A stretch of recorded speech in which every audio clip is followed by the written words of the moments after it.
Hey YouTube, how's everybody doing? JC here with the Cuban Redneck DIY channel. I want to thank you for following, and if you haven't already done so, please do so. I am trying to grow this channel and I cannot do it without your help. So we got a lot of material coming your way, everything from woodworking to lure making. I've even been asked to share some of my weekend grilling projects and some of my desserts. So without further ado, as you can see, we've done quite a bit of work on setting up a wood shop / garage workspace, and but there's still a lot more things to do. One of the projects that I want to attack this week, it is my drill press, 𝐝𝐫𝐢𝐥𝐥 Harbor Freight unit. Hey, listen, it was on sale for $49.99. I couldn't pass it, and for the type of work that I do, soft metals like aluminum, mostly wood, I don't really need anything else. I have no idea how many people I know that have this, $1,000 wood presses, drill presses, and they don't drill anything harder than wood. So I really don't see the reason to spend the extra money. It does what I needed to do. However, I need a place to put it, and I keep moving it from bench to bench. I had it over there last week. The prior week, I had it over here. At the end of the day, I need to find a home for it. And I've decided to build a stand, and that is basically because I can't find one that suits me correctly. I am vertically challenged, so the benches that are pre-made on the market are either too low or they're too high. Don't want to be bending over. In fact, what was it, about 10 days ago, 2 weeks ago, I was over in Miami. I was visiting my friend Laz, who's building a new race car. And when I got there, he was hunched over in the grinder, taking the burr off of some roll bar pieces for the cage. And he's bent over in the grinder. I say, hey man, lift the thing up. Why are you bending over? He said, well, they just don't make they don't make them for tall people. He's 6'3". So anyway, that is one of the main reasons why I like to do my own stuff. You have two choices. You can buy something that comes in a box and you have to cater your life to it, or you can, take a day or so and build something. Most of the time, it's going to be a lot less than you pay retail for. Not only that, but the biggest reward is that this is something that you want. It's gonna fit your life, your whatever handicaps you have, whatever style, taste, and so on. So. The stand for the drill press, I'm not going to overthink it. I'm just going to make a 4-legged bench, mini bench. My neighbor down the street just recently built a dock into the canal, and so he threw away a bunch of this cutoffs. This is a 2x10 treated wood that he used on building a deck, and I'm going to use this for the bottom. One of the things that I want to accomplish with the project is that I want storage space. Most of the pre-made drill press benches that you buy, or stands, I guess is what they are, they're just 4 legs and that's it.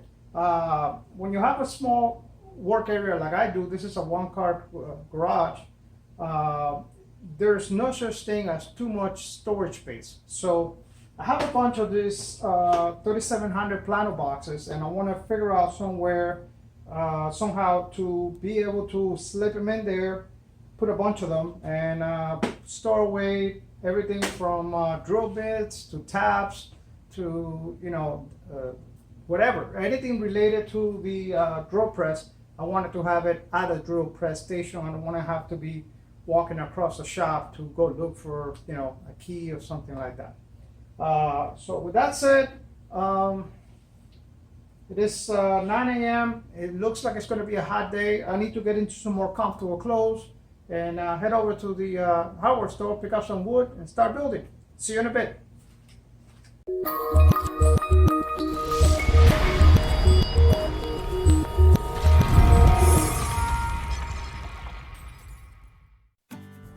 So before heading out to do my errands and picking up the rest of the wood, I decided to put together the top deck. This piece is too narrow and too long. I'm going to have to cut it and put it back together in a different way. I was going to use screws, but I decided to use dowels instead. I don't want to have any issues with anything I screwed to the top of this deck. As I said in my intro, I'm not into reinventing wheels. This stand is as simple as you can get. The goal is to have something customized to my needs, functional and very, very inexpensive. In my opinion, the DIY movement is all about saving money. However, YouTube is full of videos of people building workbenches, table saw benches, and even router tables that cost hundreds and sometimes thousands of dollars. If I'm going to spend $100 building this drill press stand, I might as well buy one. Or better yet, hire a professional carpenter and have one made out of rosewood or something like that. With that said and all the pieces pre-cut, it is time to focus on the assembly. This part is also pretty straightforward. I am going to use my existing workbenches as a platform to help me keep everything in line. From there, it's just a matter of pre-drilling, gluing, and driving 3-inch coarse thread drywall screws into the legs. With all 4 legs secure, I laid my assembly on its side and used clamps to secure my apron pieces into place before proceeding to the ones in the front and back.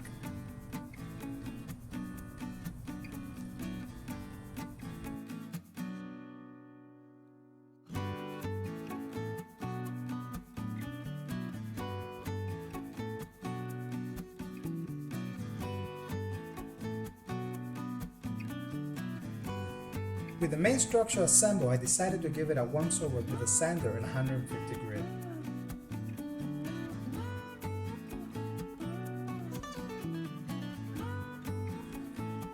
It was then that I remembered how uneven the floors are in my garage workspace.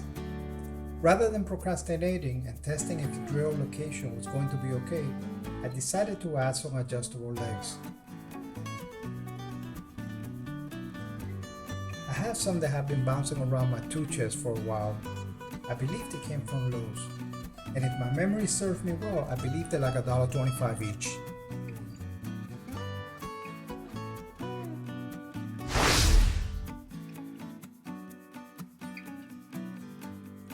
As to the boxes, I chose a plano just because I had them.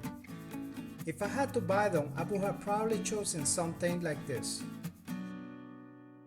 For the sliders, I cut 8 pieces of 3/4 inch by 1.5 inch white pine. I drilled them with a number 10 countersinking bit 2 inches from each end. I then proceeded to drill them with a 1/2 inch drill bit on the flat side about 9 inches from the front.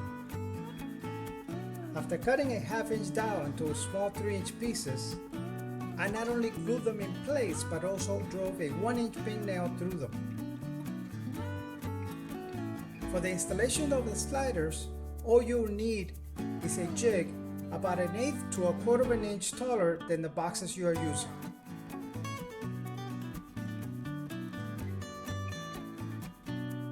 So here's the final result. This drill press bench is simple but highly functional and, what's most important, very inexpensive.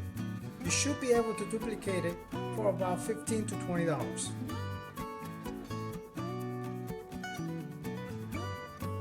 Please support this channel by subscribing, liking, and sharing. Don't forget to hit that notification bell.